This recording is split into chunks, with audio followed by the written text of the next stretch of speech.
Shalom familia, gracias por acompañarnos en este estudio que estamos haciendo sobre el Tratado Shekelim. Recuerden que estamos haciendo una serie de estudios con respecto a la Mishnah, al funcionamiento del templo, y precisamente en este ciclo estamos comenzando, o en esta serie de estudios con respecto al funcionamiento del templo, nos estamos enfocando en la administración, cómo era administrado los recursos dentro del templo, y justamente uno de los principales tratados que hablan sobre esto es el Tratado Shekelim, que es el tratado que habla sobre la recolección del medio ciclo de plata, que el precedente está en el libro de Éxodo, familia, cuando se hace el censo y todos los varones mayores de 20 años deben tributar este medio ciclo de plata.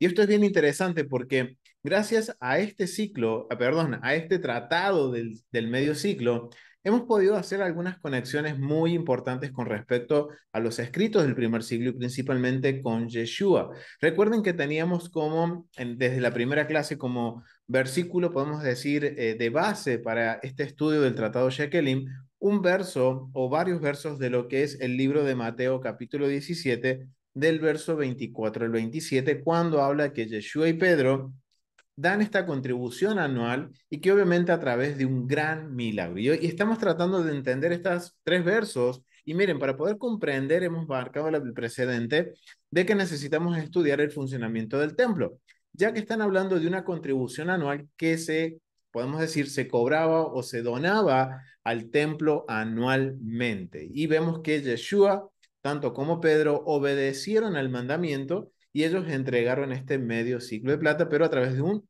gran milagro. Entonces, estuvimos aprendiendo un poquito cómo identificar el vocabulario de este tratado en Mateos capítulo 17. La última clase fue bien interesante porque nos empezó a hablar un poquito más de cómo era el proceso por el cual se recolectaba el medio ciclo de plata, cómo los recolectores manipulaban ese dinero, todo lo que era la parte administrativa de poder manejar distintas monedas, porque no solo se recolectaban shekels, sino que había muchos que contribuían con monedas extranjeras.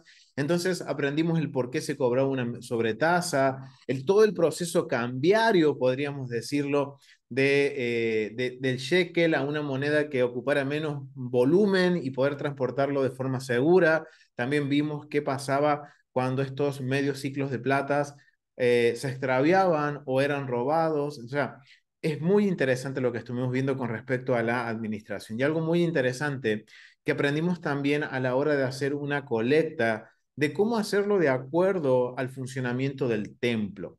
Y esto es bien interesante porque este capítulo número 3 que vamos a cubrir el día de hoy nos va a dar un poquito más de amplitud y nos va a abrir un poquito más los ojos a cómo era esta cuestión de la administración de los recursos dentro del templo. Porque una gran pregunta es, obviamente, sabemos que se recolectaban fuera de la provincia de Judea, fuera de Jerusalén, se recolectaban a partir del 15 de Adar, se estaba recolectando el medio ciclo de plata y el día 25 de Adar se estaban presentando en el templo. Y en este caso, ahora la pregunta que vamos a tratar de responder es, ¿qué sucede una vez que los ciclos entran en la tesorería del templo? ¿Cómo es el procedimiento para ver el destino que se les va a dar o cuánto se va a usar para cubrir? Recuerden que el medio ciclo de plata cubre todo lo que tiene que ver con ofrendas, que tienen que ver con lo que es la parte, podríamos decir, de la comunidad, ofrendas comunales, ofrendas que representan a Israel, a todo el pueblo de Israel. Entonces, ahora el templo tiene la función de administrar esos recursos y hoy vamos a aprender cómo se hacía, cómo decían, ok, de todo lo que ingresó, ¿cuánto vamos a usar para comprar X cantidad de ofrendas que representan al pueblo? Y esto es bien interesante porque Paulo, el Rab Shaul, va a usar un vocabulario en los escritos del primer siglo que nos va a trasladar directamente a lo que es el Tratado Shekelim, y justamente con el capítulo 3. Así que vamos a comenzar, familia, vamos a ir a la Mishnah. Obviamente quiero pedirles, si ustedes quieren ser parte de estos estudios que estamos haciendo, pueden enviarnos un mail que va a aparecer justamente aquí abajo o en la cajita de descripciones, en donde le podemos enviar el enlace para que puedan ser parte del estudio en vivo, y también enviarles el tratado en PDF para que lo puedan tener y leerlo junto a nosotros y poder seguir aprendiendo más y hacer sus anotaciones porque es bien interesante, familia. Y aparte, también invitarlos a que puedan suscribirse a Tesoros del Templo. Wow, familia, es de gran bendición porque eso va a complementar lo que nosotros estamos estudiando con el tratado, en este caso Shekelim, porque nuestro hermano Rico ya tiene 3 cursos introductorios del templo, el 101, 102 y 103 en español, que nos van a dar un poquito más de amplitud sobre el funcionamiento del templo y va a complementar lo que nosotros hemos estado aprendiendo sobre el tratado Tamid, el tratado Midot y en este caso el tratado Shekelim. Y aparte de que sean parte de lo que es el discipulado de los del camino, que es de gran bendición porque estamos aprendiendo a estudiar con un orden y llevar una metodología de estudio que nos va a ayudar a permanecer en un orden y aprender las escrituras de acuerdo a su contexto. Y eso es de gran bendición. Así que los invito a que se suscriban a tesorosdeltemplo.com. Así que anuncio aparte, vamos a ir entonces al tratado Shekelim. Lo voy a estar leyendo no de la Mishnah Carlos del Valle, sino que lo voy a estar leyendo de la página cefaria.org. Le voy a dejar también el enlace en la cajita de descripciones para que ustedes puedan ingresar. Es bien interesante porque es una traducción un poquito más, podemos decir, sencilla que la Carlos del Valle.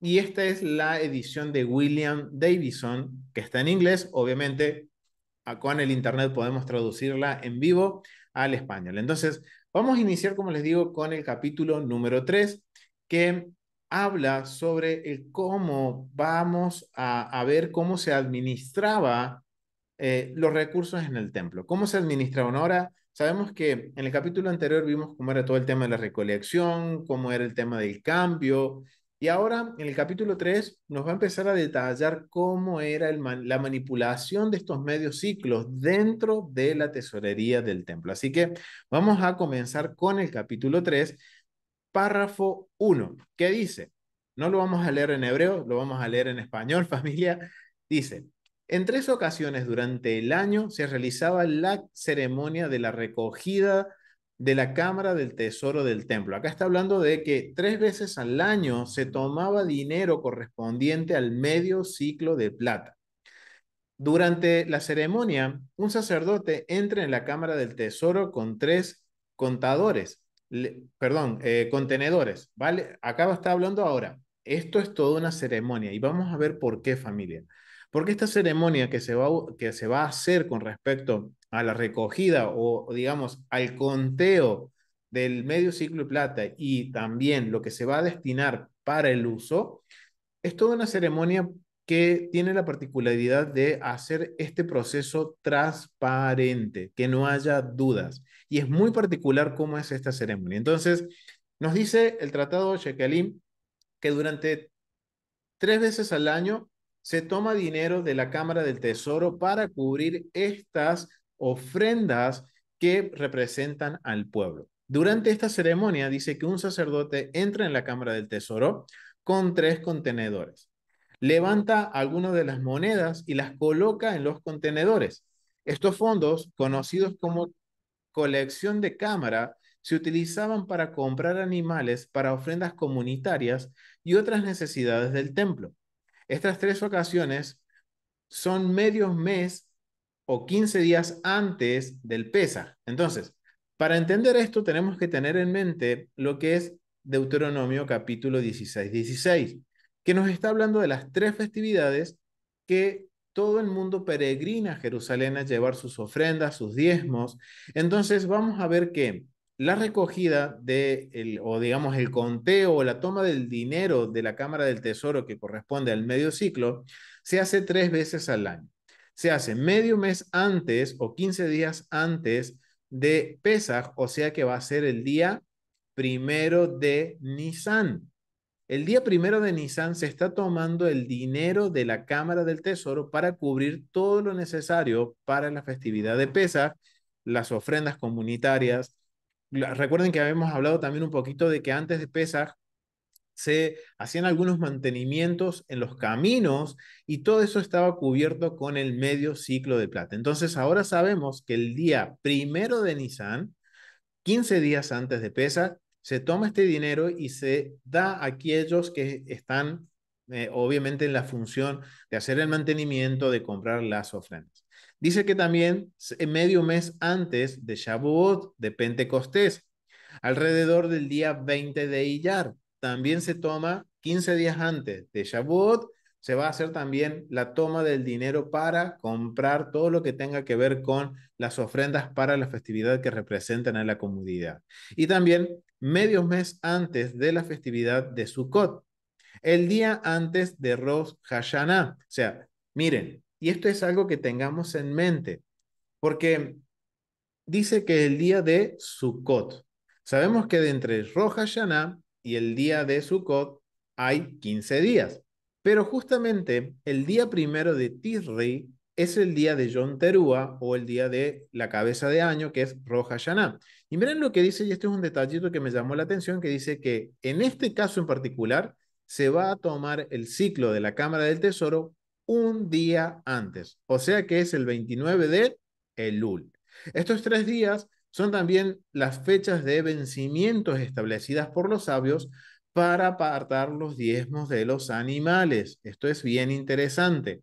Y recuerden que cuando hemos cubierto con respecto al tratado Tamid, hemos hablado que habían 4 comienzos de años y había un año en particular, un conteo de años que era para el diezmo de los animales.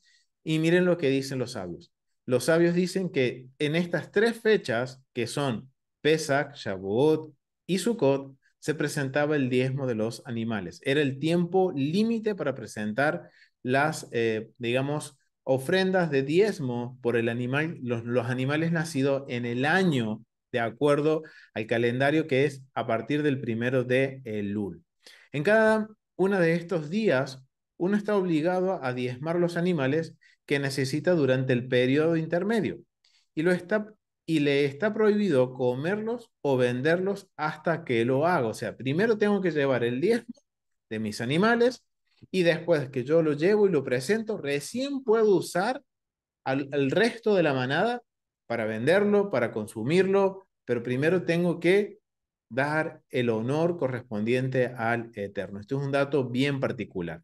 Esta es la declaración de Rabí Akiva. Ben Asai dice que las fechas establecidas por los sabios para la reserva de los diezmos de los animales son el 29 de Adar, el 1 de Sivan y el 29 de Ab. Rabí Eliezer y Rabí Simeón dicen que la fecha de los diezmos de los animales son el 1 de Nisan, el 1 de Sivan y el 29 de Elul. ¿Y por qué Rabí Eliezer y Rabí Simeón dijeron el 29 de Elul y no el 1 de Tirri? Algo que me llama mucho la atención es ver cómo hay distintas opiniones con respecto a cómo se va a implementar este mandamiento del primer ciclo y de cubrir todas estas necesidades. Y esto es algo bien interesante porque en el primer siglo existían distintas opiniones, como estuvimos viendo, entre los saduceos y los fariseos. A esto hay que sumarle que también existían los qumranitas o las, digamos, los habitantes del Qumran, que también tenían una visión muy particular con respecto al funcionamiento del templo. Pero ahora esto nos ayuda a entender por qué Yeshua, cuando habla con Pedro, le habla en forma de parábola o como una metáfora, porque en sí se está haciendo referencia a esta discusión que había dentro del grupo de los sabios, a cómo se aplicaba el medio ciclo de plata, cómo era que se recolectaba. Y miren todas las discusiones que estaban alrededor de este tratado, que no solo se habla del medio ciclo, sino que también cuándo se diezman los animales, cómo se diezma. Y algo que es interesante y que va a respondernos ahora es por qué no se llevan el 1 de Tirri. Porque el 1 de Tirri es Rosh Hashanah. Es un día de festividad, es un día de santa convocación, pero dicen que no se debe presentar. Y esta es una gran interrogante y también nos enseña un poquito a cómo funciona el templo con respecto a las festividades, a los tiempos señalados. Y esto es algo bien interesante que dicen los sabios. Vamos a ver qué dicen los sabios. Dice, ¿por qué Rabí Eliezer y Rabí Simeón dijeron 29 de Elul y no el 1 de Tirri? Como dijeron el 1 de Nisan y Sivan. Porque el primero de Tirri es la fiesta, obviamente acá lo traduce como fiesta, pero es el Mikra Kodesh, es el tiempo señalado de Rosh Hashanah y no está permitido diezmar en una fiesta, por lo tanto, los sabios adelantaron el día del diezmo de los animales nacidos durante el transcurso del verano al 29 de Lul. ¿Qué es lo que está diciendo aquí? Que obviamente, justamente el día de de Yom Teruah y el día de Rosh Hashanah caen en el primer día del mes. Es decir, que ese día que es un Mikra Kodesh, no es una fiesta, obviamente se traduce como fiesta. Si nosotros vamos a Levíticos capítulo 23, vamos a ir a Levíticos capítulo 23, vamos a ir a Levítico capítulo 23 y vamos a leer del verso 32, si no me equivoco. 33, habla hijo de Israel. Ok, vamos a ir. No, vamos aquí, se me fue. 23 del versículo 23. Vamos a leer del versículo 23 en adelante hasta el versículo 33, que va a hablar sobre este tema. Quiero invitar a mi hermana Verónica Ríos que pueda leerlo.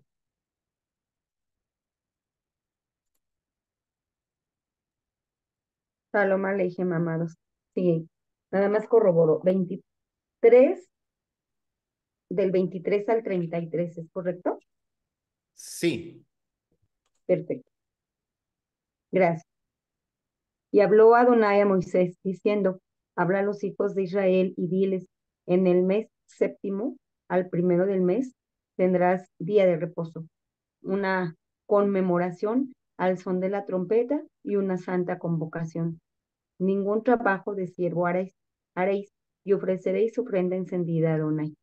También habló Adonai a Moisés diciendo, a los 10 días de este mes séptimo será el día de expiación, tendréis santa convocación y afligiréis vuestras almas y ofreceréis ofrenda encendida a Adonai. Ningún trabajo haréis en este día, porque es día de expiación, para reconciliarnos delante de Adonai, vuestro Dios. Porque toda persona que no se afligiere en este mismo día será cortada de su pueblo.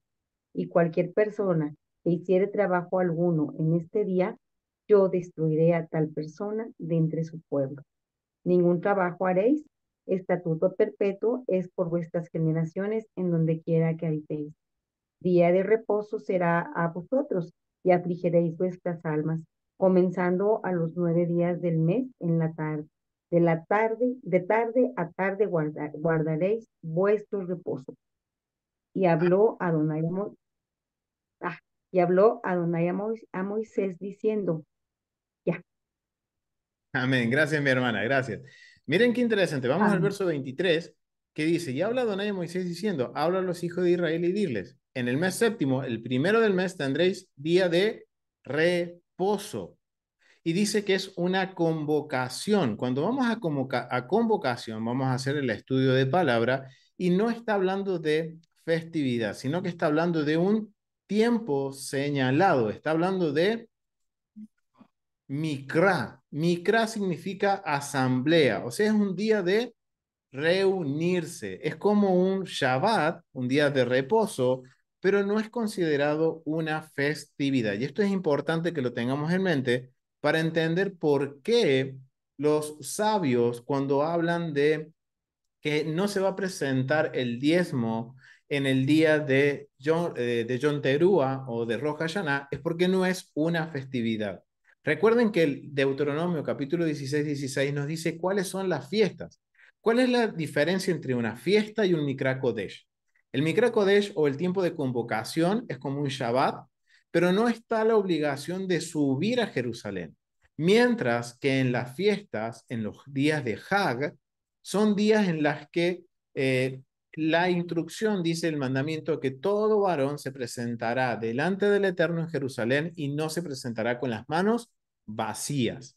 O sea que tenemos dentro de Levíticos 23, que se dice que son las 7 fiestas del Señor, En sí son tres fiestas, tres tiempos de Hag, que son los que nos menciona en Deuteronomio, que son los que hay que subir, que es Pesaj, Pentecostés y Tabernáculo.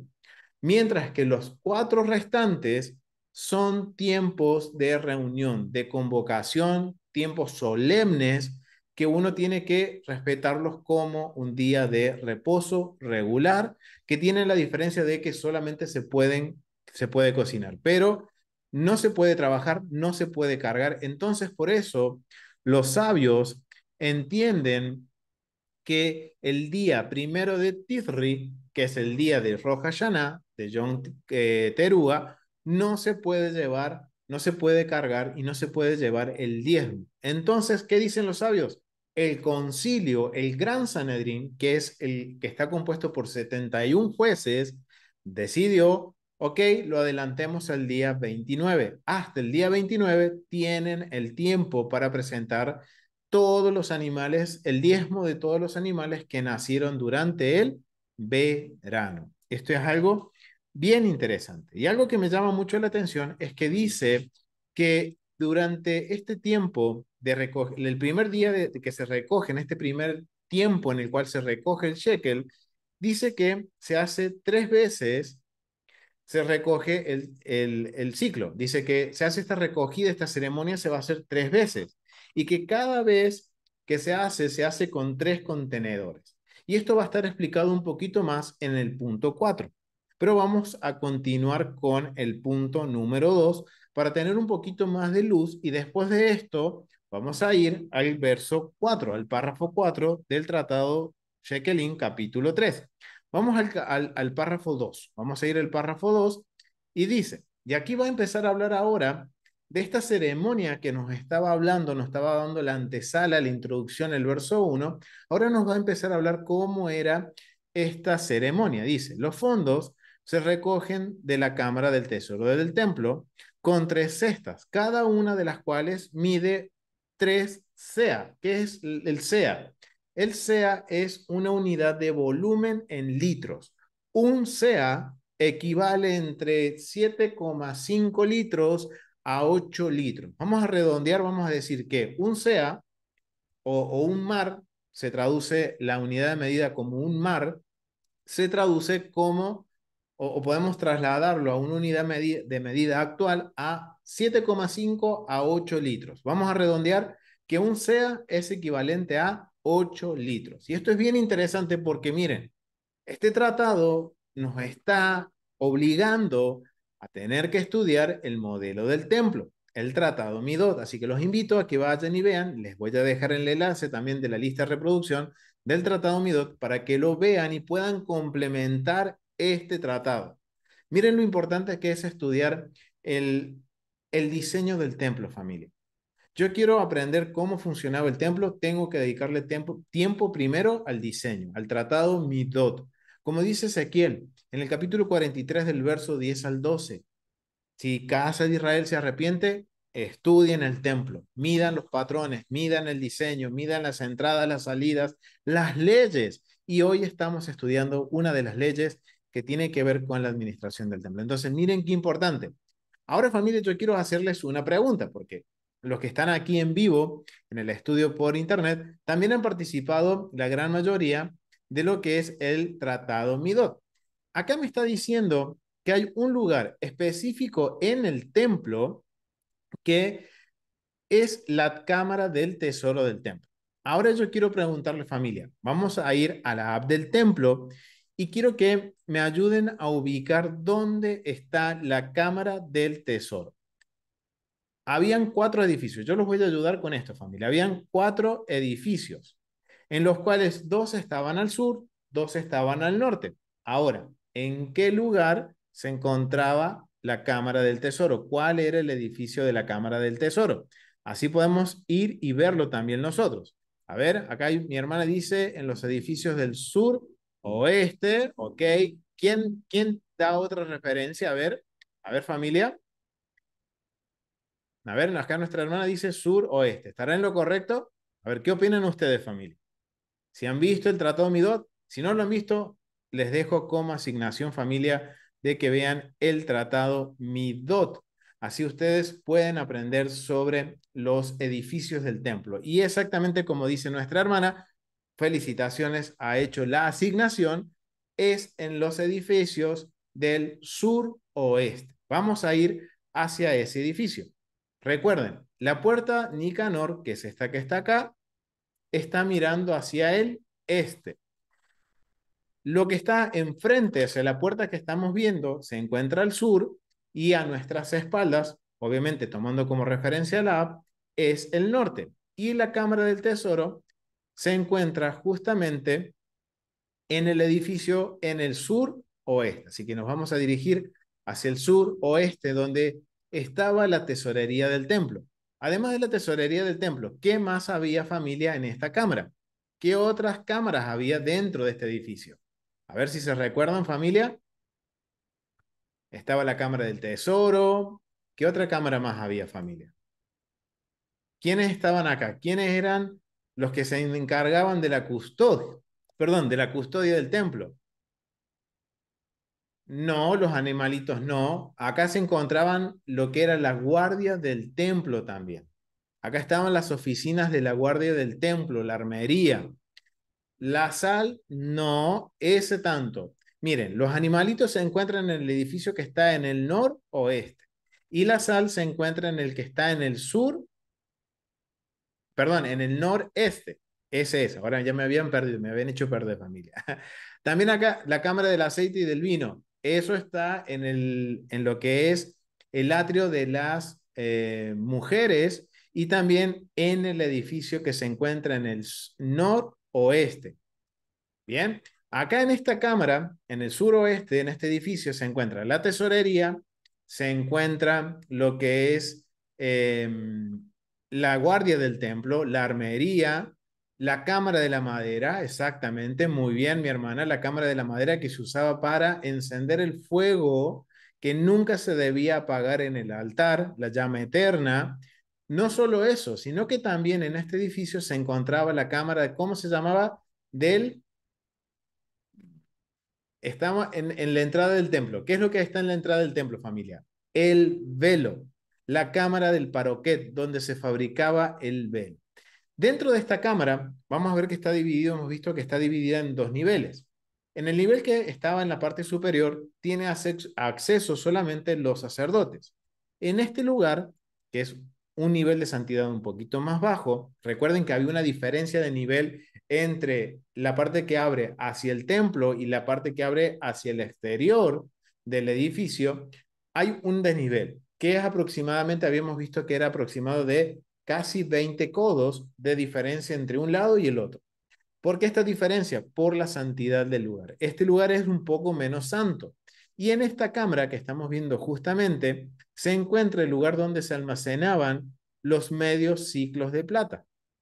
Aquí estaban los medios ciclos de plata y habían estos, podemos decir, canastos o podemos decir cofres o urnas o contenedores donde se almacenaban los medios ciclos de plata. Y no solo que habían unos muy particulares que eran muy grandes y otros que eran más pequeños. Y eso lo vamos a ver a continuación. Pero ahora nos ubicamos que el capítulo 3 párrafo 2 está sucediendo en esta cámara del templo, en la cámara que está en este sector, que es un poco de menor de santidad, y aquí es donde sucede lo que es podemos decir, del capítulo 3 párrafo 2 que está hablando sobre esta cámara, en donde existían estos cestas o estas, podemos decir, contenedores que medían 3 sea. Dice que habían 3 medidores, tres, podemos decir, contenedores que medían 3 seas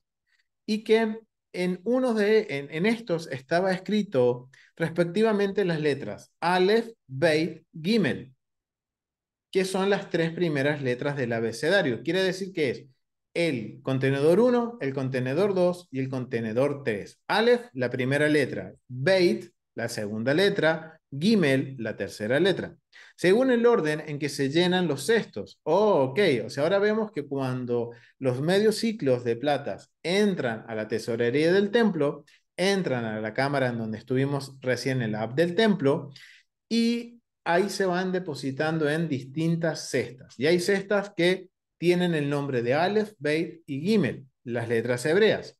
Según el orden como se van llenando, es el orden que corresponde a cada una de las cestas para identificar de qué cestas se deben sacar las monedas para comprar los sacrificios. Oh, interesante, por eso están numeradas. Las monedas se utilizaron según el orden de su recolección.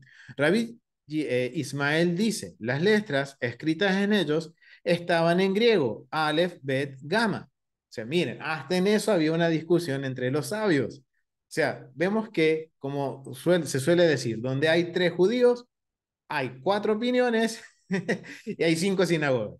O sea, siempre va a haber una discusión. Obviamente todo es una discusión sana, pero son distintas formas de interpretar. Y obviamente es lógico que no solo estén en hebreo, sino que también puede estar en griego. Recuerden que en el primer siglo la lengua franca era el griego.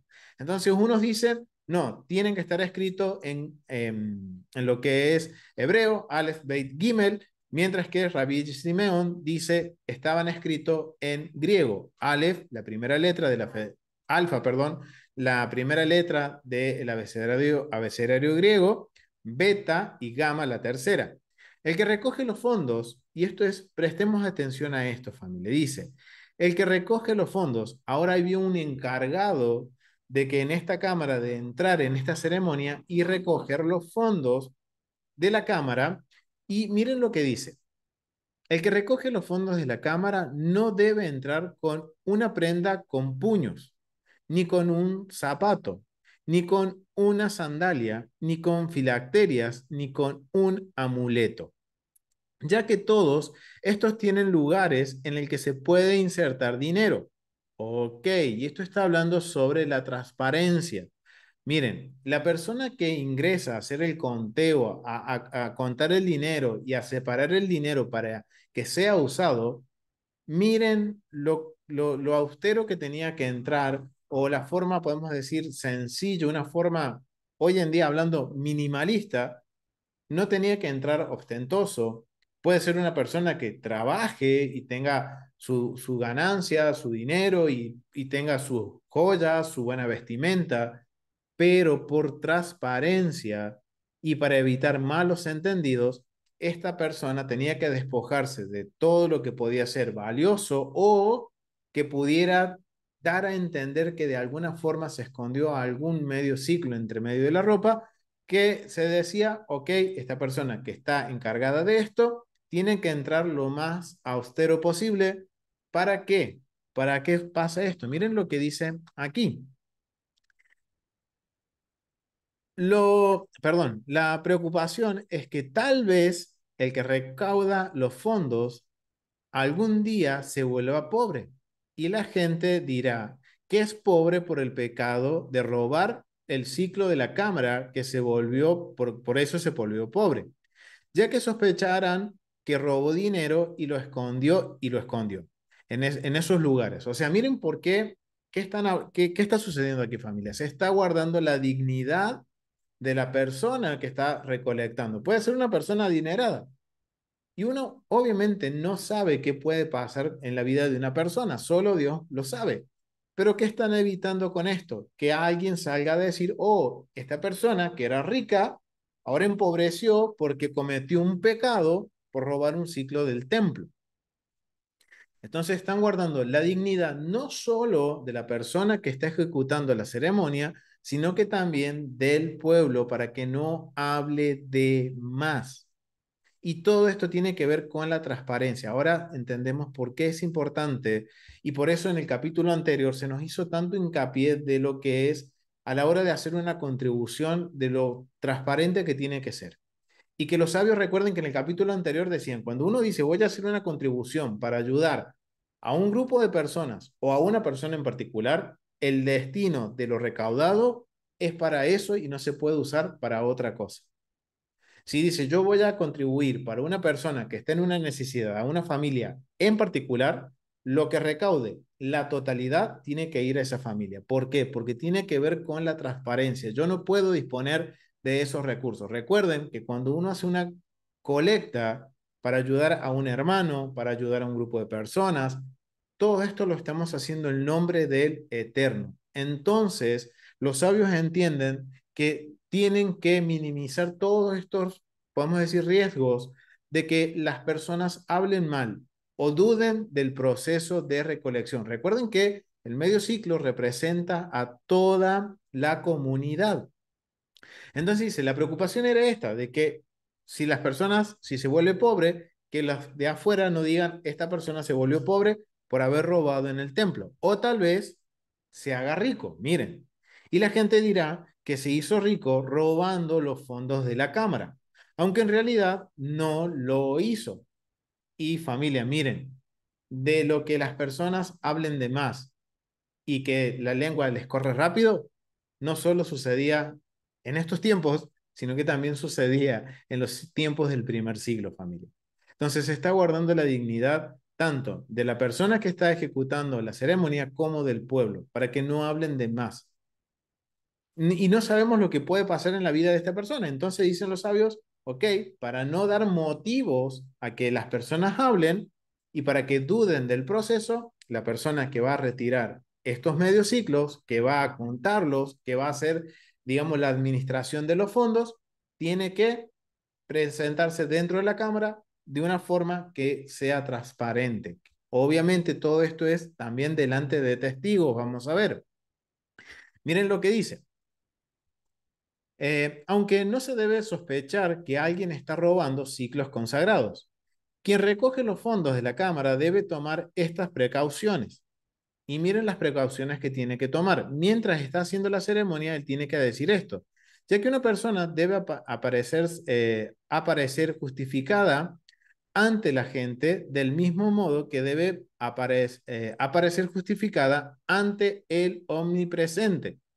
O sea, está hablando de que la persona que ejecuta esta ceremonia, que está haciendo la administración de los fondos, tiene que tener un buen justificado o un buen testimonio delante de los hombres y delante de el Hamacón, el omnipresente, el Dios todopoderoso. Y se declara, y seréis inocentes delante de Adonai y delante de Israel. Y esto lo menciona de Números capítulo 32, verso 22. Así que vamos a ir a Números capítulos 32, porque esto nos va a dar una idea de cuando se cita este verso, a qué se está haciendo mención. Recuerden, a un buen hebreo no hace falta darle todo el contexto. Un solo verso ya está en la mente de un hebreo lo que es el contexto. Entonces vamos a ir a Números, capítulo 32, verso 22. Y me gustaría que mi hermana Ofelia Lidia pueda leerlo. 32, verso 22. Vamos a leer del verso 20 al 24, mi hermana. Vamos a leer del verso 20 al 24.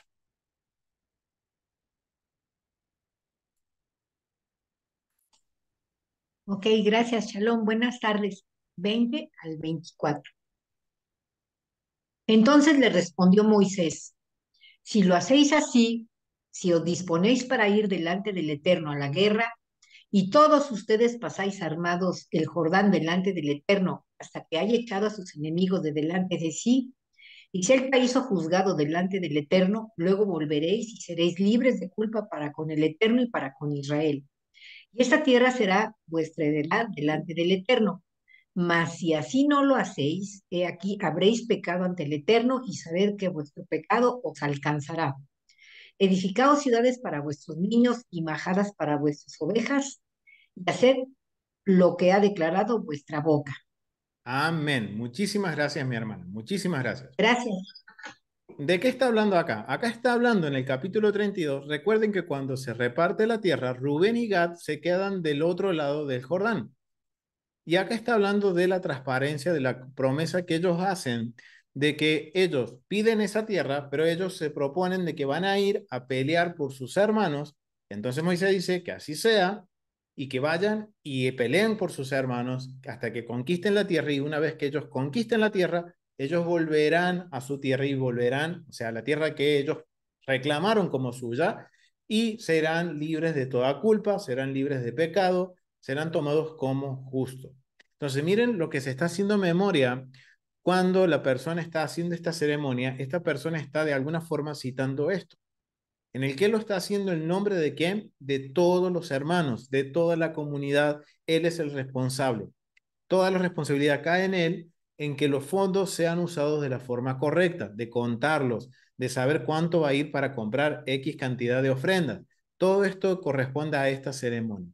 Y eso es bien interesante, familia, porque ahora nos está dando un contexto y también nos está dando una idea de cómo funcionaba el templo. Y todo era con transparencia, no era todo librado al azar, sino que miren, había un sistema económico bien definido y que estaba todo bien transparentado, todo bien auditado, podríamos decirlo en términos modernos, y que había todo un proceso de transparencia que se hacía a través de rituales o ceremonias. Y en este caso, mientras la persona estaba tomando los medios ciclos para, por ejemplo, el día primero de Nisan, entonces él estaba recitando esto, Números capítulos 32, verso 22, y ya vimos un poquito cuál es el contexto.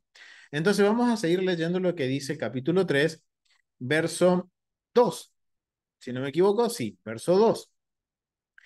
De aquí se puede inferir que no basta ser inocente ante Dios, también hay que ser inocente ante el pueblo judío, incluso en situaciones en las que haya poca preocupación de que uno pueda cometer un pecado. El proceder adecuado es permanecer por encima de cualquier posible sospecha de mala conducta. Miren familia, tenemos que estar dando buen testimonio. Y el versículo dice, y hallarás gracia y buen entendimiento delante de Dios y de los hombres, por Proverbio 3:4. Esto es bien interesante porque es algo que se mencionaba durante esta ceremonia, esta frase de que hay que hallar gracia y buen entendimiento delante de Dios y de los hombres. Ahora entendemos, y cuando vamos a leer el contexto de Proverbios 34, perdón, de Proverbio 3, verso 4, vamos a ir a Proverbios, vamos a ir al libro de Proverbios, Salmos, un poquito más abajo, Proverbios 3, 4. Y vamos a leer del verso 1 al verso 9, vamos a leer. Vamos a leer del verso 1 al verso 9. Me gustaría que mi hermano José Vargas, el pastor José Vargas, pueda leerlo. ¿Puedes leer, mi hermano? Sí, puedo leer. ¿Me oye? Sí, sí, te oímos, mi hermano. Capítulo 3 completo, ¿verdad? Del 1 al 9, mi hermano. Ok, Perdón, al 10 vamos a leer. ok. El uno dice, Hijo mío, no te olvides de mi ley, y tu corazón guarde mis mandamientos, porque larguras de día y años de vida y paz te aumentarán. Nunca se aparte de ti la misericordia y la verdad. Atalas a tu cuello, escríbele en la tabla de tu corazón, y hallará gracia y buena opinión ante los ojos de Elohim y de los hombres. Fíate de Hashem de todo tu corazón y no te apoyes en tu propia prudencia. Reconócelo en todos tus caminos y él enderezará tus veredas. No seas sabio en tu propia opinión, teme a Hashem y apártate del mal, porque será medicina a tu cuerpo, refrigerio para tus huesos. Honra a Hashem con tus bienes y con las primicias de todos tus frutos, y serán llenos tus graneros con abundancia, y tus lagares rebosarán de mosto. Amén, mi hermano. ¿Puedes leer el 11 y el 12 también? No menosprecies, hijo mío, el castigo de Hashem, ni te fatigues de su corazón, porque Hashem al que ama castiga, como el padre al hijo a quien quiere. Amén. Wow, familia. No sé si ustedes se están dando cuenta que en esta ceremonia no solo es para el pueblo, sino que también al citarse Proverbios capítulo 3, verso 4, miren todo lo que es el contexto, familia, y esto tiene que ver con la persona. Es un recordatorio para la persona de que está haciendo esta obra, este servicio. Y esto es para todos nosotros también, familia, a la hora que hacemos un servicio para Hashem, un servicio para Dios. De estar meditando del por qué, cuál es la motivación de mi corazón, por qué lo estoy haciendo. Y aquí le está diciendo, obviamente, que tenemos que tener una buena opinión, dice el verso 4, un buen testimonio delante de Dios, de los hombres. Y miren lo que les dice a continuación en el verso 5. Fíate en Adonai, o sea, pon tu confianza, pon tu corazón en Adonai y no te apoyes en tu propia prudencia. O sea que le está hablando que pon tu confianza siempre en el Señor, no te confíes, reconoce a Dios en todos tus caminos y le dice, teme a Adonai y apártate del mal. O sea, también esto es como una enseñanza tanto para el pueblo como para la persona que está haciendo este servicio, familia. Y esto es bien interesante porque nos está ayudando a entender, miren, el cómo se administra el templo nos está ayudando a cómo administrarnos nosotros, administrar nuestras vidas, cómo ahora administrar el servicio que estamos haciendo para el Eterno. Ya sea que estoy en la parte de la tesorería, ya sea que estoy ministrando, ya sea que estoy alabando, ya sea que estoy enseñando, predicando, lo que haga, justicia y bondad, lo que haga, familia. El servicio que el Eterno haya puesto en mi corazón para hacer, miren lo que nos enseña la administración del templo. Hay que hacerlo con el corazón correcto, confiando en Adonai y no apoyándonos en nuestra propia prudencia.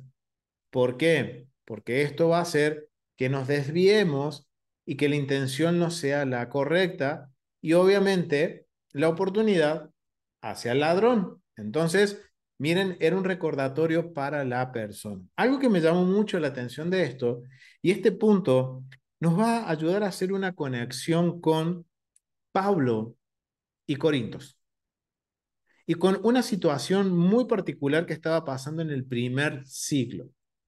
Estas mismas palabras que en la Mishnah, en el Tratado de Shekelim, se están usando, Pablo las está usando en Segunda de Corintios, capítulo 8, entre el verso 16 y el verso 21. Así que me gustaría que mi hermana Verónica Ríos pudiera leer Segunda de Corintios, vamos a ir a Corintios, aquí voy a ponérselos en la pantalla. Eh, Corintios, segunda, Sí, capítulo 8. 8, 8 y los versículos, pastor. Vamos a leer primero, mi hermana lea el versículo 1 al 4. Vamos a leer esos primeros. Claro que sí. Perdón, perdón. Segunda, ¿verdad? Sí, segunda, 8. capítulo 8, verso 1 al 4. Sí, pastor. Dice así. Asimismo, hermanos, os hacemos saber la gracia de Dios que se ha dado a las iglesias de Macedonia, que en grande prueba de tribulación, la abundancia de su gozo y su profunda pobreza abundaron en riquezas de su generosidad. Pues doy testimonio de que con agrado han dado conforme a sus fuerzas y aún más allá de sus fuerzas, pidiéndonos con muchos ruegos que les concediésemos el privilegio de participar en este servicio para los santos. Amén. Gracias, mi hermana. ¿Cuál es el contexto? Ya Amén. después vamos a leer los versos 16 al 21. Pero miren qué interesante. Antes de leer los versos del 16 al 21, vamos a hablar un poquito sobre el contexto de lo que es Segunda de Corintios capítulo 8, que es bien interesante, porque capítulo 8 está relacionado con una situación que se estaba dando en el primer siglo, que era una gran hambruna, que estaba afectando principalmente, o afectó mucho, la zona de Judea.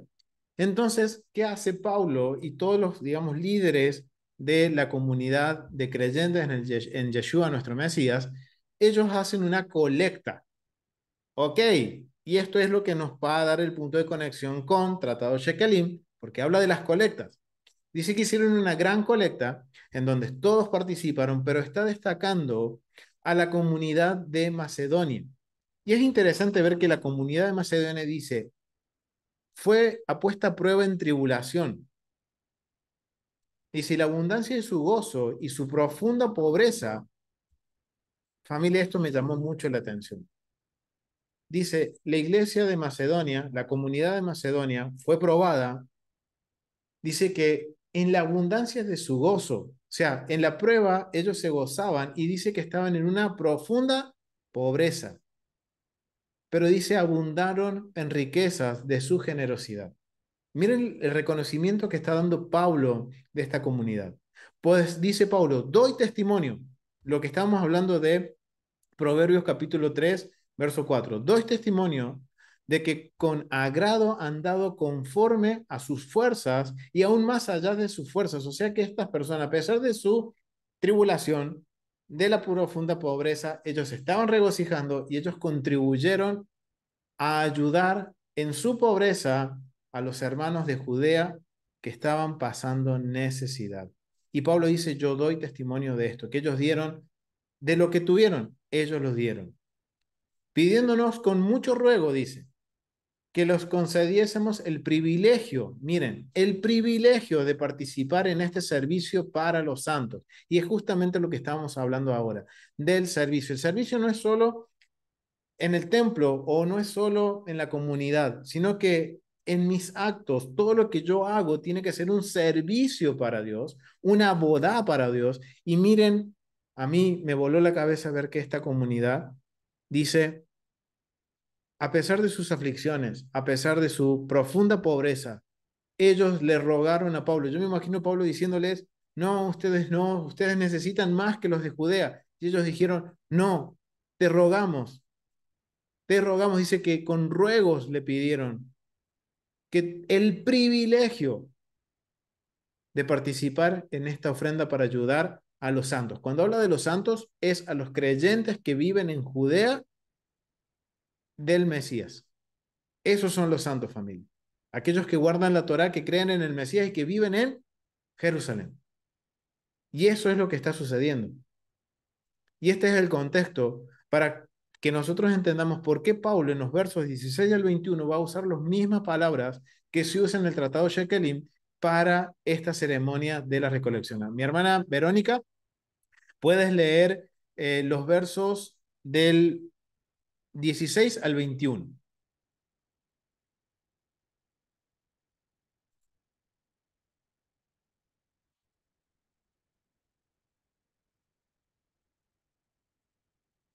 Versos 16 al 21, mi hermana, si los puedes leer.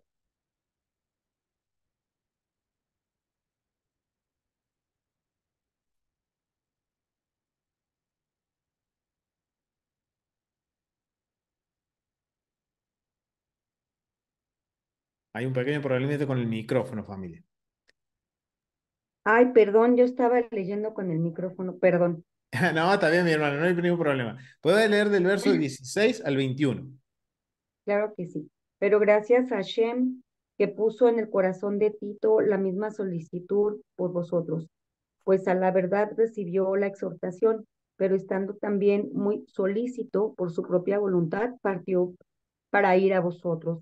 Y enviamos juntamente con él al hermano cuya alabanza en el Evangelio se oye por todas las iglesias.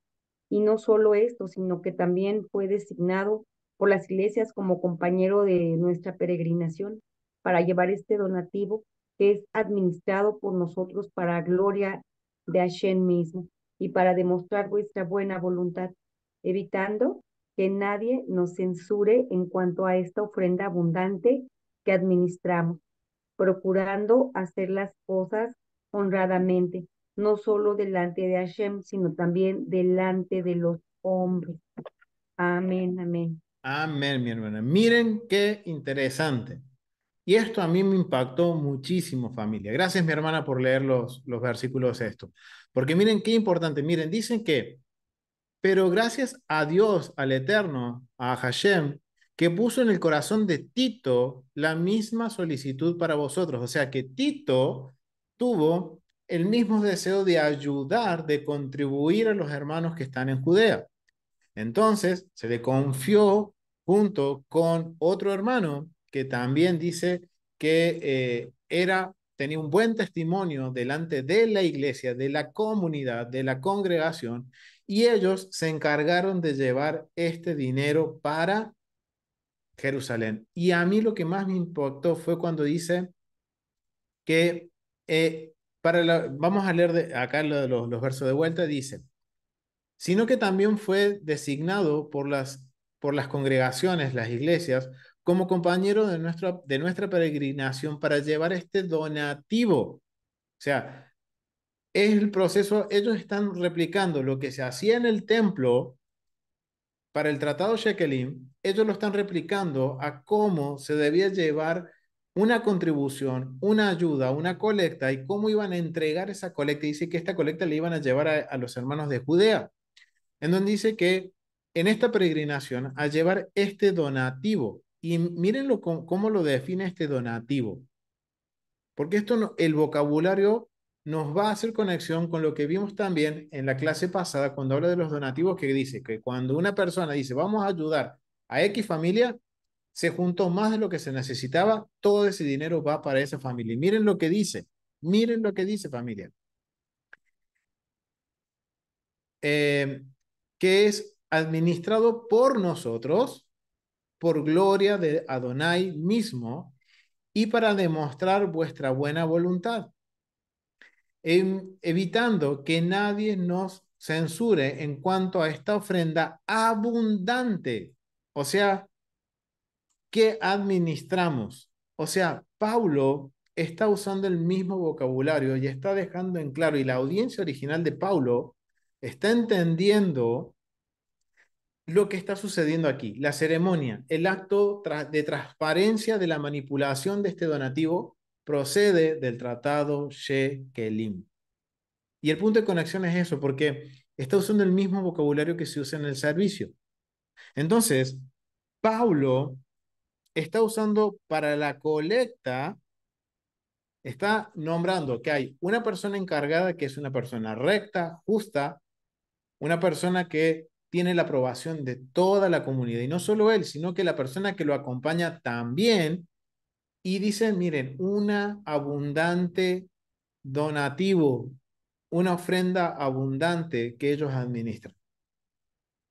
Es decir, que todo lo que recolectaron, Pablo está diciendo, todo lo que se recolectó de todos los hermanos que están fuera de Judea, todos contribuyeron, destacando, como leíamos en los versos 1, a la comunidad de Macedonia, que estaban siendo perseguidos, que estaban siendo atribulados, estaban en pobreza, dice, es como Yeshua cuando estaba con la viuda en el templo frente a una de las urnas del templo. ¿Recuerdan cuando estuvimos en la clase pasada en esas urnas donde Yeshua dice, esta mujer dio más que todos los ricos? Pablo está haciendo lo mismo con una comunidad, diciendo, esta comunidad dio todo y más de lo que podía. Y está usando estamos hablando del vocabulario que usa Pablo, y es el vocabulario que se usa en la ceremonia de lo que es la recolección o cómo se administraban los ciclos dentro del templo.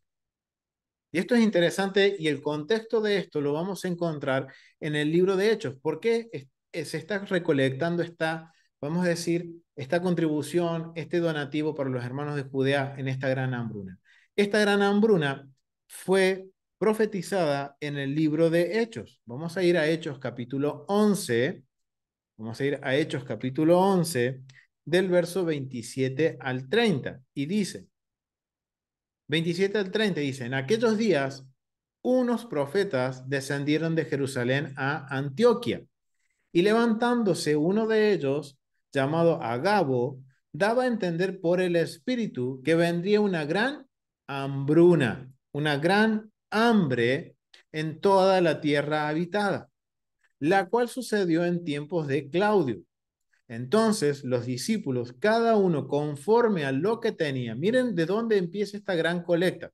Empieza en Hechos, lo podemos relacionar con Hechos capítulo 11, verso 27 al 30. Dice, entonces los discípulos, cada uno conforme a lo que tenía, determinaron enviar socorro a los hermanos que habitaban en Judea. Esa es la ofrenda para los santos, la cual en efecto, lo cual en efecto hicieron, enviándolo a los ancianos por manos de Bernabé y de Saúl, a la cual se sumó Tito y otro hermano más. Saulo, perdón, Bernabé y de Saulo. Ok, entonces, ahora miren cómo estamos viendo que este tratado Shekelim se conecta con acontecimientos del primer siglo, con una hambruna, con una gran contribución que hicieron dice, todos los discípulos, todos los creyentes en el Mesías, que estaban dispersos por el Imperio Romano, todos dispusieron, de acuerdo a lo que tenían, para ayudar a los hermanos que habitaban en Judea. Ese es el contexto de Segunda de Corintios, perdón, Segunda de Corintios, capítulo 8. Wow, esto es interesante. Esto a mí me impactó muchísimo, familia, y nos está hablando a cómo nosotros tenemos que administrar el servicio del Eterno. Sea lo que hagamos, cómo lo tenemos que hacer. Podemos tomar las bases, la esencia de esta ceremonia que se está haciendo en el capítulo 3 para manejar nuestro servicio, cómo administrar el servicio que estamos dando para el Eterno. Entonces, para comprender más sobre este servicio, vamos a leer el punto 4. Vamos a leer el punto 4 de el tratado Shekelim, capítulo 3. Vamos a leer el capítulo 3, verso 4. Vamos a leer el capítulo 3, verso 4. Vamos a ver aquí qué dice. Dice, las monedas se almacenaban en el tesoro del templo, en 3 grandes cestas, cada una de las cuales medía 9 seas. Dice que habían, miren, no solo habían, como dice en el verso capítulo 3, verso 2, dice que no solo habían de unas pequeñas, sino que también habían unas grandes que medían 9 seas. En la recolección de la ceremonia de cámara, las monedas se retiraban de estas cestas y se colocaban en cestas más pequeñas, de 3 seas, cada una que estaban marcadas con las letras que ya vimos, Aleph, Bey y Gamel. Y después de recoger los fondos de la primera cesta grande y ponerlas en una de las cestas más pequeñas, etiquetaban con la letra Aleph y así sucesivamente hacían con cada una. Inmediatamente cubría con una funda de cuero la cesta grande de la que había sacado el dinero. Después se recoge el fondo de la segunda cesta grande. La cubrían también con una funda de cuero, pero después se recolectaban fondos de la tercera canasta grande. No la cubrían. La Mishnah pregunta, ¿por qué cubrir las 2 primeras canastas? Para marcarlas como si ya se las hubiera cobrado fondos. De esta manera, no había preocupación de que tal vez se olvidara y volviera a recolectar fondos de una canasta de la que ya se había recaudado fondos. La misma especifica la intención de quien recolecta los fondos de la canasta al hacerlo. Recaudó fondos de la primera canasta en nombre de las personas que viven en la tierra de Israel. De la segunda canasta, el nombre de la gente que vive en las ciudades cercanas, a Israel. Y la tercera canasta, el nombre de los habitantes de Babilonia y de los habitantes de Media y de los habitantes de las tierras alejadas. Miren cómo esto funcionaba. Y esto nos va a dar la idea de la cantidad de monedas que se juntaban por año, familia. Porque ahora nos está hablando que no solo habían 3 cestas pequeñas de 3 seas, sino que ahora habían 3 cestas grandes de 9 seas, con las cuales el procedimiento era ir llenando cada una de estas grandes cestas con las cestas pequeñas. Y en el momento, por ejemplo, vamos a tomar el ejemplo, antes de Pesaj, de retirar el dinero de la primera canasta, porque hay 3 canastas, una canasta por cada festividad. Entonces, vamos a hablar de Pesaj, vamos a tomar el ejemplo de Pesaj. De esa gran cesta que se recolectaba, se tomaba una porción con una cesta más pequeña de 3 seas, es decir, que en la cesta grande quedaban, si eran 9, quedaban 6 seas. Después en el capítulo que viene vamos a ver qué sucedía con lo que se recolectaba en la pequeña y lo que quedaba en la grande. Entonces, vamos a ver que estas 3 seas, vamos a ver que de 3 seas dice que hay 3 canastas de 3 seas, de las cuales se hace una de un sea. Un sea equivale son 3 canastas de 9, o sea que vamos a tener 27 seas en el año que se recolectaba de lo que son las monedas del medio ciclo. O sea, esto no está hablando del volumen. Ahora, 27 seas lo multiplicamos por 8 litros, nos va a dar un total de 216 litros. O sea, que el total de volumen que se recolectaba de monedas era en el año, 216 litros de moneda. La verdad, no me pregunten cuántas monedas son, porque todo depende de la densidad del material, del volumen del material. Entonces, pero démonos una idea que en el año se estaba recolectando un barril de 200 litros y un poco más de monedas de plata, de medio ciclo de plata. Esto es increíble, familia. Y miren cómo esto funcionaba. Había todo un sistema, tanto administrativo registral como también un acto simbólico en el cual de este primer cofre de 9 seas que se toma para pesas, toman la primera canasta de 3, la deja a un lado, cubre el cesto grande. ¿Por qué? Porque eso ya no se puede usar. Eso queda como excedente lo que queda en el cesto grande.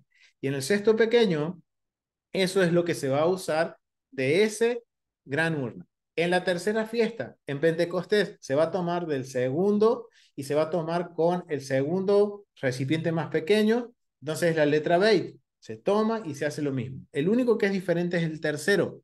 ¿Por qué? Porque en el tercero ya se está terminando de usar los ciclos de ese año y empiezan a recolectar el nuevo ciclo.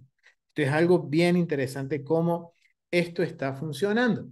Entonces ahora vemos cómo funciona toda esta ceremonia en la cual hay una parte registral, porque todo esto se está haciendo delante de los tesoreros, y los tesoreros son los que van a ser como los testigos de que todo esto esté funcionando. Ahora la gran pregunta es, ¿quién es esta persona que hace la recolección o quién es el que aparta los ciclos que se van a usar para X festividad? Y eso lo vamos a ver en el tratado Shekelin, capítulo 3, párrafo 3. Vamos a ir al párrafo 3. Dice, para indicar la importancia que se le daba a la ceremonia de la recolección de la cámara del tesoro del templo, ya sabemos dónde es, la Mishnah relata que los miembros de la casa de Rabban Gamaliel, y tengan en mente este nombre, miren quiénes son los que están a cargo de llevar a cabo esta ceremonia, de contabilizar los medios ciclos. Es Ramán Gamaliel, la familia de la casa de Gamaliel. Deseaban que sus ciclos fueran los recogidos de la cámara y utilizados para la cámara de las ofrendas comunitarias. O sea, miren, esta familia, para obviamente protocolos esto es de transparencia, ellos también tenían que contribuir con el medio ciclo. ¿Y qué es lo que hacían? Miren lo que dice. Por lo tanto, cada uno de ellos vendría al templo específicamente en el día de la ceremonia de recolección de la cámara. Entrarían en la cámara con su ciclo entre los dedos y lo arrojarían dentro de quien recogiera, delante de quien recogiera el dinero para que lo viera y coloque en la cesta que contiene el dinero que va a sacar de la cámara. O sea, miren, estos hombres, la familia de Gamaliel, eran como los auditores de todo este proceso. Entonces, ellos como auditores también tenían que ser transparentes y dejar públicamente, como tesoreros, podríamos decirlo, que ellos también aportaron. ¿Y cómo lo hacían? De esta forma. Ellos entraban a la cámara porque tenían esa función, la familia de Gamaliel. No solo eso, vamos a ver que Gamaliel también tenía otra función que tiene que ver con la justicia dentro del templo. Pero vamos a hablar de este punto, en el cual ahora la familia de Gamaliel entra a la cámara como auditores y ellos también quieren que su ciclo sea usado y ellos públicamente entregan este ciclo, lo colocan en la urna que se saca el dinero que va a ser usado y lo colocan ahí, lo arrojan ahí, dice. Entonces miren lo que dice. Al comprender lo que estaba sucediendo, el que recogía el dinero de la cámara empujaba intencionalmente este ciclo dentro de la canasta para luego usarlo para comprar ofrendas comunitarias. El que recoge los fondos de la cámara no puede comenzar a recoger el dinero hasta que pregunte 3 veces a los tesoreros del templo: ¿recojo los fondos? Y ellos les dicen: recógelos, recógelos, recógelos, y se lo repiten 3 veces. Y todo esto tiene que ver con la ceremonia, con la transparencia, familia.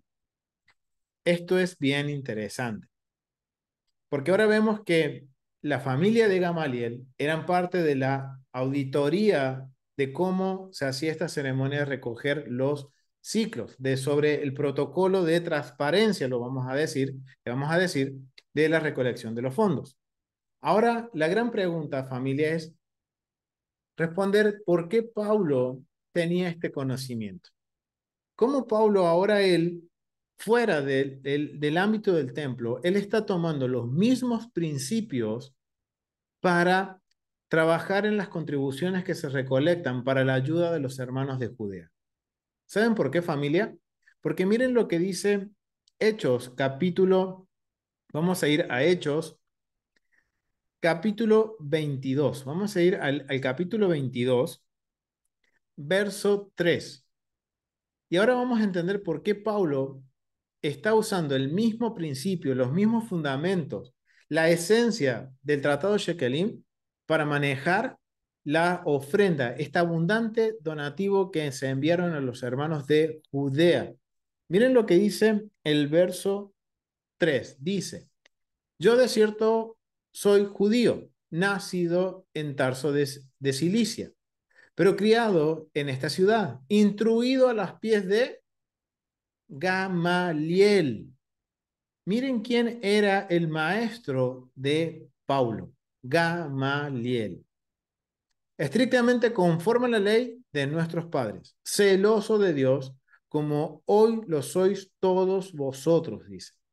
O sea, miren cómo se presenta Pablo. Dice que él es judío, nacido en Tarso, instruido en la ciudad en Jerusalén, instruido a los pies de Gamaliel. Wow, familia. Miren otro punto de conexión entre el Tratado Shekelim y los escritos del primer siglo, porque Pablo fue instruido a los pies de la familia de Gamaliel. Y ahora entendemos que la familia de Gamaliel era parte de la auditoría, podríamos decirlo, de la recolección o de la administración de los medios ciclo de plata. Ahora entendemos por qué Pablo usa el mismo vocabulario, porque aprendió del maestro que participaba de esta ceremonia todos los años, 3 veces al año.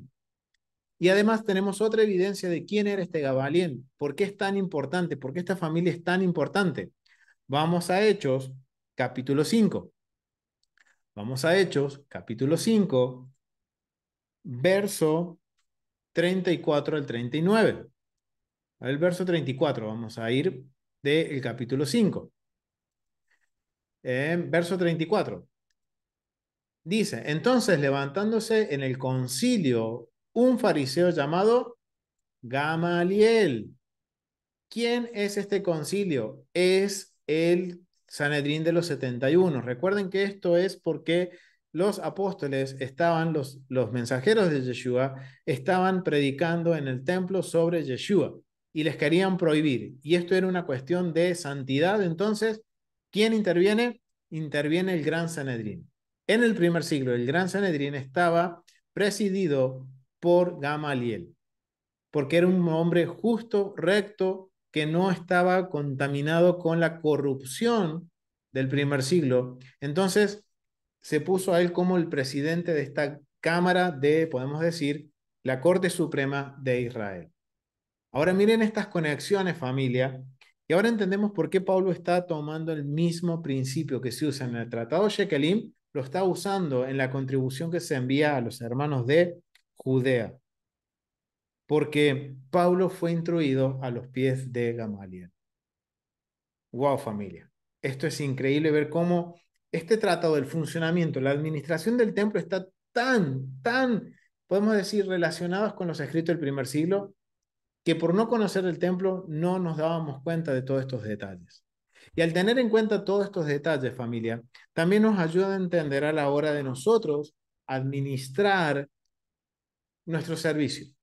O en el caso de que hagamos una contribución o una colecta. El mismo principio lo tenemos que usar como lo usó Pablo. Pablo usó lo mismo que se hacía en el templo, lo usó fuera del ámbito del templo. La esencia la usó fuera del ámbito del templo. ¿Cómo? Ustedes me preguntarán, y hermano, ¿cómo se puede aplicar esto? Miren, vamos a poner un ejemplo. Yo hago una colecta. Voy a hacer una colecta para ayudar a los hermanos que se encuentran en un lugar que han pasado una catástrofe natural. Y voy a hacer una colecta de colchones, de frazadas, de comida, de ropa. Hago una colecta. Obviamente, a la hora de recolectar todo y de distribuirlo, voy a necesitar personas que sean testigos, sean testigos y demostrar públicamente qué es lo que yo he hecho con todas las donaciones que he recibido. Y recuerden que el principio es que si yo voy a destinar todos esos recursos para algo específico, todo, sea que haya juntado poco, lo necesario o en abundancia, todo va a ir para ese fin. Entonces, ¿qué quiere decir esto? ¿Qué nos enseña esto, familia? Que si yo estoy haciendo esta colecta y veo algo que me gusta, veo que hay una prenda que está nueva, es de marca, alguien donó eso y me queda, yo no puedo quedármela para mí, porque eso ya tiene un fondo, un propósito. Tiene que ir a las manos de las familias en las cuales yo delante de Dios dije, voy a hacer esta obra de beneficencia. Y esto tiene que ver con esto de la transparencia, familia. Así es como hoy podríamos nosotros aplicarlo a todo esto. A la hora de que nosotros hacemos un servicio, no solo en la contribución que haga o un donativo que haga hacia un punto específico, sino también en mi servicio personal a Dios. ¿Cuál es mi intención? ¿Cómo lo estoy haciendo? ¿Por qué lo estoy haciendo? ¿Quiero obtener un beneficio o lo estoy haciendo porque realmente amo al Eterno y lo hago por Él?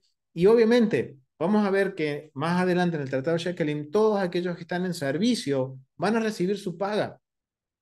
Pero yo no puedo tomar de lo que las personas contribuyen para un fin en particular, por ejemplo, ayudar a una familia, ayudar a una ciudad como pasó acá en Judea. Miren, Pablo dice, es abundante, dando a entender que todo lo que se recolectó lo enviaron a Judea. Ellos no se quedaron con nada, porque esto es parte de lo que sucedía en el templo, familia. La persona que contaba y que hacía esta ceremonia, esta persona no se quedaba con nada de lo recolectado. Seguro, es un funcionario del templo, tiene un sueldo, pero de esta ceremonia él no se queda en nada. ¿Por qué? Porque todo eso había sido recolectado para un fin y un propósito. Y esto nos ayuda, familia, a nosotros meditar a la hora de que hagamos un servicio o hagamos una colecta de cómo manejarnos, familia. Nos enseña a cómo hacer justicia y bondad de una forma, digamos, transparente, de una forma en que tanto Dios diga, ok, lo hicieron de la forma correcta, tanto delante de los hombres, porque tenemos que tener buen testimonio delante de Dios y de los hombres. Imagínense que alguien done algo que, como les puse el ejemplo, alguien que done ropa para una catástrofe natural. Yo soy el encargado de recolectarlo, lo recolecto, pero vi una camisa de una marca que a mí me gusta y me queda, mejor me la quedo y mando lo otro. Imagínense el testimonio que voy a estar dando, primero delante de Dios. Y primero, también, en segundo lugar, a la persona que entregó esa contribución. Me llega a ver con esa camisa y no va a querer donar más, familia, porque va a decir, lo que yo dono que iba por un propósito, lo está usando la persona que lo recolectó. Miren qué importante es mantener un buen testimonio delante del Padre y delante de los hombres. Y esto es bien interesante, familia, porque esto nos ayuda en todo, familia. En lo que yo hago para el Eterno, cante, dance, toque un instrumento, predique, enseñe, esté en el ministerio de lo que es digamos, de alimentar a la comunidad o en lo que sea, el servicio que hagamos, familia. Todo tiene que hacerse transparente y principalmente con la motivación correcta del corazón. Y miren lo que se les repetía, Proverbios capítulo 3 a la persona que hacía el servicio. Que eso esté en todo momento en nuestra mente, familia, a la hora de hacer el servicio para el Eterno, sea cual sea. Y miren cómo ahora el Tratado de Shekelim, y los otros días que terminamos la clase con mi esposa, hablábamos de cómo nos ayuda a administrarnos. No solo, digamos, en lo que yo hago en mi vida diaria, sino que también en mis recursos. Y que hoy muchas cosas se están tomando digamos, de coaching económico, de administración de finanzas, que si ahora yo estudio la administración del templo, lo que hoy se enseña como coaching de finanzas, podemos ver que tiene un origen en cómo se cómo se administraba el templo. Entonces, quiero administrar mi casa, estudio el templo. La casa de Dios, ¿cómo se administra? Y cómo se administra, puedo aplicar esos mismos principios en mi hogar. Y vamos a ver que nunca va a faltar la provisión. Porque el templo, la administración del templo siempre está enfocada primero en qué? En darle el honor y la gloria al Eterno, a Hashem.